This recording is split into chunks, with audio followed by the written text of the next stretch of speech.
It's really a gas. It's really fun to do this piece.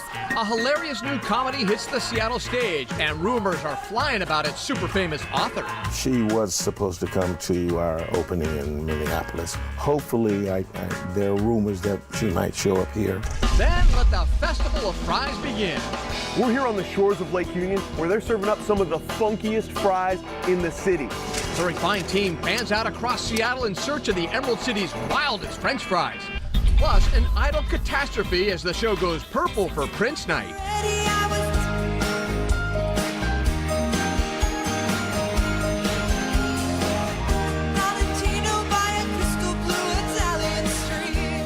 I chat with the two talented contestants voted off the show last night. Seattle Refined starts now.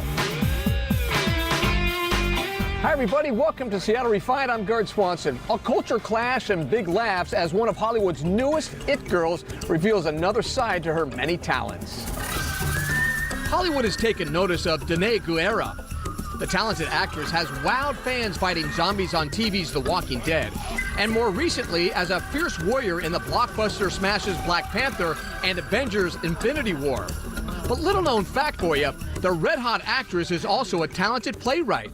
Her latest work, a provocative comedy called Familiar, just opened at the Seattle Rep. Refine's Malia Karlinski sat down with two of the stars. It's a piece that anyone can wrap their arms around. Now you chose not to teach your children their native tongue. Are we really doing this right now? In Familiar, actors Harvey Blanks and Aisha Keita are part of the fabric that forms a complicated and comic family mosaic.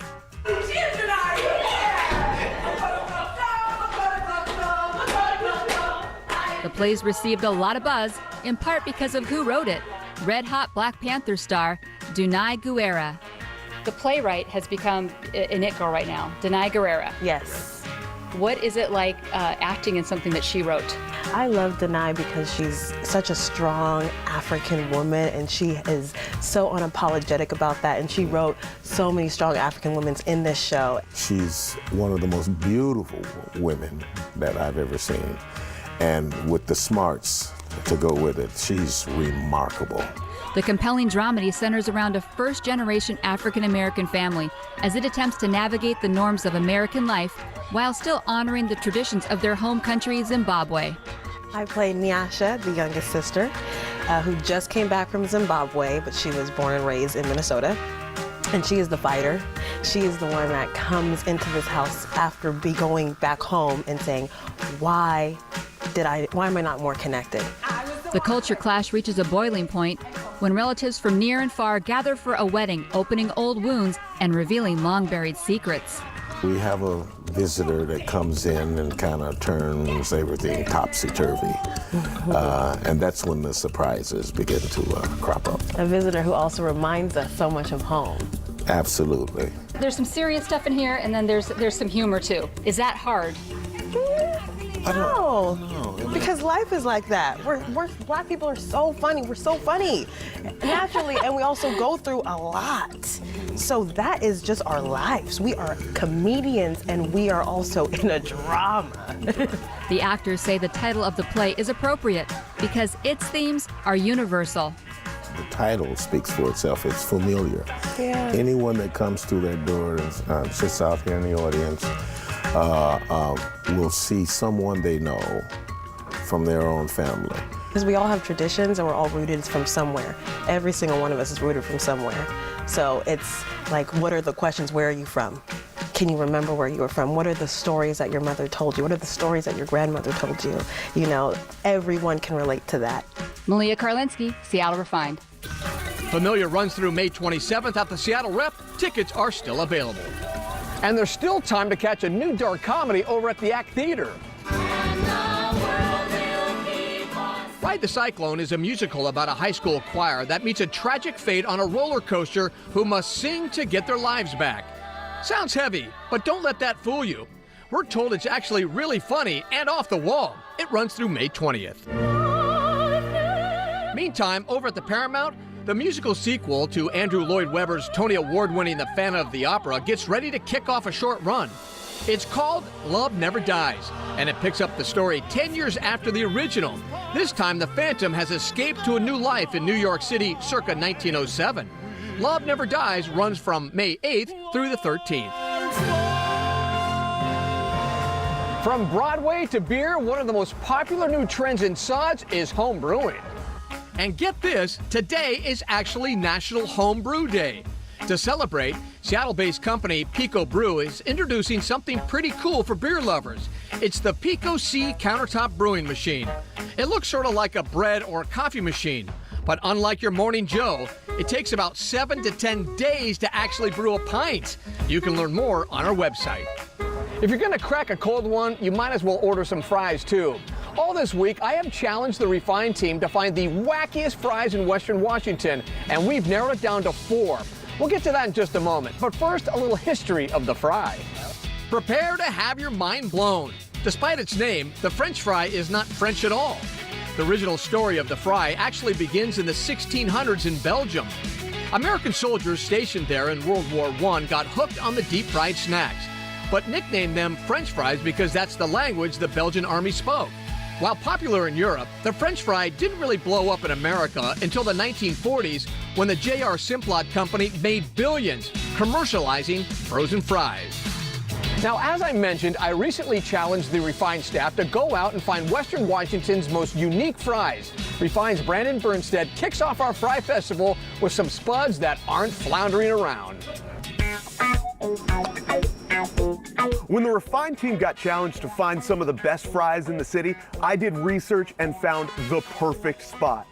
We're here on the shores of Lake Union where they're serving up some of the funkiest fries in the city, smothered with 2 of my favorite things, local seafood and bacon. You know I had to check it out.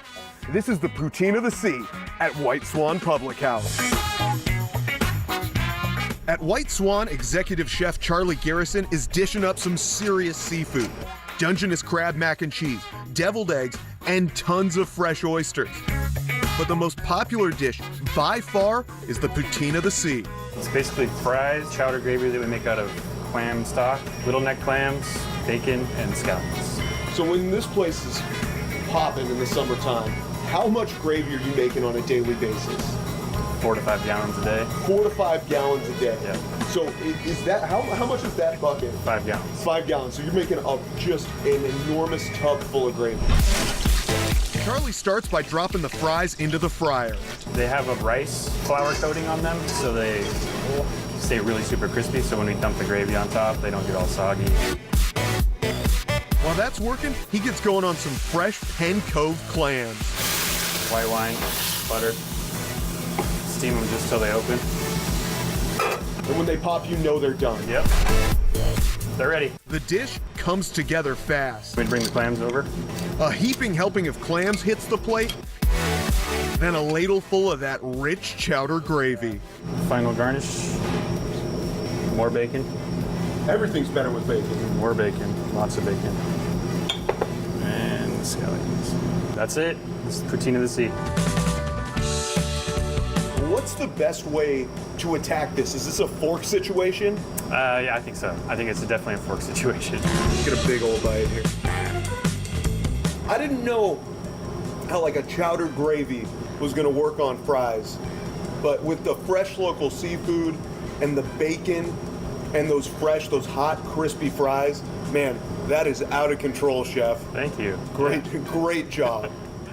Tomorrow on Refined, our fry free-for-all heats up when Malia Karlinski reveals her fry fantasy.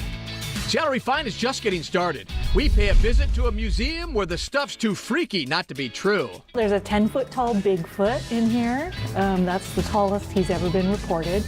There's the alien autopsy here. You can be a part of this exhibit. But first, if you're a fan of idle gossip, it doesn't get any better than this. I chat with the singers America sent home from Prince Night on American Idol.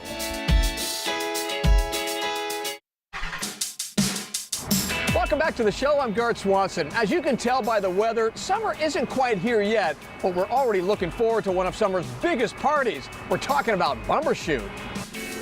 Organizers just announced the killer lineup for this year's annual Labor Day weekend celebration of music and art. Among this year's headliners, J. Cole, the Chainsmokers, Lil Wayne, and my own personal favorite, Phoenix. Bumbershoot runs for 3 days beginning August 31st. Passes are on sale right now. Sticking with music, if you missed American Idol last night, boy, did you miss one heck of a show. Idol's Magnificent Seven sang their hearts out on a night dedicated to the music of the late, great musical genius Prince. And when America voted, Katie Turner and Journey got the axe. I got a chance to chat with both of them today to find out what happened. Well, Katie, let's get right into this. What happened last night with your song? I know you probably heard it from a million people with Manic Monday. That's not you, is it? It was just a bad day. 6 o'clock already, Am I upset that my bad day had to be on a live show day and on national television? Yes, but every singer has the days where their voice just doesn't want to cooperate and their brain, their head and heart aren't connected, and I was too in my head rather than feeling it in my heart, and that's what happened, and I paid the price for it, but I'm okay. Yeah, you're going to get over this, right? It's just a little stumbling block on national television, but it still has to hurt a little bit, right? Because you're much better than that. I mean, it doesn't hurt that I'm off the show. I think, and it doesn't even hurt me in general. It's more of like a disappointing feeling of I could do better, but I hope that I can really prove myself on this tour and that the people who support me know I can do better and they'll continue to watch me grow as a performer. No question you're a talented lady, but Journey, how about you? You had a solid show last night and you get voted off. Are you surprised at all? I am and I'm not. I mean, I'm blessed to have even gotten this far, and I've always been confident in the career I was going to lead, and I'm just happy I got a platform. I was surprised at the two people standing with me. I definitely thought if I was in the bottom, it would be a different mixture. It was crazy. I was just in shock. It was just crazy. I don't even know how to explain it, but it was all worth it. It's just a chapter closing so another one can open up. Absolutely. I mean, positive experience for you guys. And then you also work with Nick Jonas, and that's a big deal for up-and-coming performers, right? He is so talented, but he's also very good with his advice. He actually really gave us more advice than just saying, go out there and have fun. Yeah. He actually told us from his experience, because he's been doing this since he was 13, how to engage, how to lose yourself in the moment, and how to really not focus on your vocals and instead focus on the crowd and giving a good show. So like stuff I really wouldn't think about. So he was an amazing mentor. Yeah, he was super cool. So he gives you great advice. What about the judges after you two were eliminated last night? Oh yeah, they're always supportive, and they were sad to see us go. And it was one of those rounds where everyone was great, so you couldn't be surprised or expect anything really. You just kind of had to deal. So they were sad, but they were happy because they're amazing people on the top. So it was just a mix of emotions, and they were sweet to us. I mean, Lionel said something afterwards where he basically said we were like his kids, and it really did feel like that because the judges kind of do take us in and put us under their wing. So they always really give us great advice, and you could tell they really care about us and want us to succeed, which is so different maybe from other seasons where it was all about just finding a winner. They don't want to just find one single winner. They want all of us to be the winners and raise each other up, and they raised us up after we were eliminated. We've all learned something because of them. Well, you two are two very talented ladies. I know you're going to go on tour. The top 7 go on tour this summer. We wish you the best, and thank you so much for joining us today. Thank you for having us. So much. Tune in this Sunday when the top 5 contestants will compete on a special live coast-to-coast edition of American Idol. That's Sunday at 5 p.m. right here on KOMO 4. Coming up on Refined, a cat lady, a baby pony, and a museum so weird there's only one place you could possibly find it.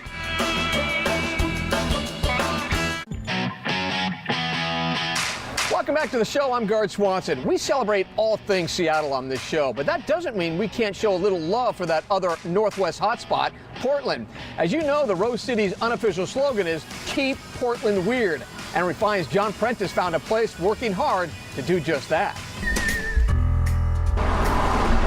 Welcome to the Peculiar Area, a home to all things peculiar, creepy, and crawly. It's funny, it's fun, it's gross. We're an oddities museum, we're an art gallery, we're a gift shop. There's a 10-foot tall Bigfoot in here. That's the tallest he's ever been reported. There's the alien autopsy here. You can be a part of this exhibit. Take the tour, and among the friendly faces, you'll find a genuine vampire hunting kit, a buried alive simulator, and this horrifying dollhouse. Just wait till you see what's inside. Well, where did this come from, and what's it all about? The house itself came from a yard sale. The little girl didn't want it anymore because she said it scared her. So my partner Mike recreated it as a horror dollhouse. Yikes! Lisa says thousands of people visit this most peculiar of attractions every year, and all of them exit through the gift shop, where kooky comics, deadly squirrel statues, and extraterrestrial greeting cards await. Oh, and don't forget the finger tentacles. Yes, you can get tentacles, glow in the dark or regular. So I've heard that one of the best parts of this attraction is the cuisine. So what have you got to eat? Right, well, we have some lovely freeze-dried mealworms here for you. I'm not believing the rumors here. Not too bad. These maggots taste just like a rice puff, with legs. John Prentice, Seattle Refined. What's your favorite spot that's keeping Portland weird? Email us at hello@seattlerefined.com and tell us all about it. We'll be right back. Welcome back to Refine. You know, I had all sorts of great jokes ready about making an ass out of myself for this next story. But then my producer informed me he screwed up. This story isn't about a baby donkey, it's about a baby pony. Sheesh! Good help is hard to find. Anyway, baby Zara, the pony, was born back in March at a place called the Mercer Island Funny Farm. Zara is a fel pony. Apparently those are pretty rare. She's part of an effort to help boost their numbers. You can read more about it on our website. Now, most folks probably don't have room for a pony at home, but families in King County definitely have plenty of love to give when it comes to their pets. The county just announced its pet adoption rate reached an astounding 92% last year. That is a lot of forever homes found for loving cats and dogs. All I can say is cheers to that. And while we're celebrating people who give their hearts to animals, we found a Portland area woman who's something of a cat cupid, and she's never found a feline yet she couldn't make someone fall for. If the cute, usually friendly cats don't convince you to take them home, volunteer Natalie Pascal can be pretty persuasive. I think he could potentially be a really good cat for Stu. Natalie talked about how she grew up with dogs, but became a passionate cat person. She's connected 1,000 cats with new owners at the rate of about one a day for 3 years. The first thing she looks for in potential owners is compassion and patience. You know, some cats are really outgoing, and you can make a good assessment in about 20 or 30 seconds. And then some of the cats here, you know, they're really shy if they've had, you know, some sort of trauma, if they've been owner surrendered. Working with local, private, and government shelters for the past 20 years, the cat adoption team has placed more than 40,000 cats in new homes. My personal favorite ages of cats are the cats that are between 6 and 10, just because they still have plenty of life left, but they're nice, chill, calm cats. Another consideration is the size of the family that wants to adopt. Some cats are going to do great with a big family, lots of kids, lots of activities. For other cats, that's going to be so overwhelming you'll never even see them. When she first started volunteering at the center, Natalie's partner said, "Fine, but please don't bring any cats home." We have Fritz, we have Nagby, we have Squirrel, and we have Bunny. And 3 of the 4 of them are from here. I guess we know who won that one. In recognition of her outstanding example of volunteerism, Natalie's employer awarded the cat adoption team $25,000. Over the past 3 years, she's put in nearly 3,000 hours of time coming here and helping with everything from adoptions. She also helps with our cat helpline, which works with people who are having behavioral or medical issues with a cat. The money recently helped the team buy a commercial-grade washer and dryer.